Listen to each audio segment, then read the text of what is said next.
বরং রাসূল সাল্লাল্লাহু আলাইহি সাল্লাম বলে নারীদেরকে বিবাহ করা হয় চারটা জিনিস দেখে।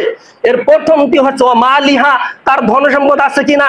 যদি ওই নারী ধন সম্পদ ঠিক থাকে তাহলে তারা বিবাহ করতে উদ্বুদ্ধ হয়। তার জমি কতটুকু অংশ পাবো, তার বাড়ি বা গাড়ি কতটুকু আছে সেটা কতটুকু আমি মালিক হব।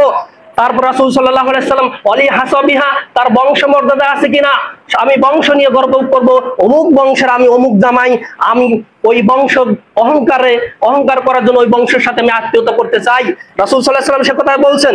পুরুষরা বিবাহ করে নারীর ধন সম্পদ দেখে, পুরুষরা বিবাহ করে নারীর বংশমর্যাদা দেখে, আর পুরুষরা বিবাহ করে অলি জামালিহা, সে তার রূপ গুণ দেখে, তার রূপবতী আছে কিনা, সে সুন্দরী কিনা, সে আমার মন কেড়ে নিতে পারে কিনা, তাকে দেখে আমার চক্ষু ঠান্ডা হয় কিনা। রাসূল সাল্লাল্লাহু আলাইহি সাল্লাম বললেন ওয়ালি দীনহা, এবং নারীদের কি বিবাহ করা হয় তাদের দিন দেখে।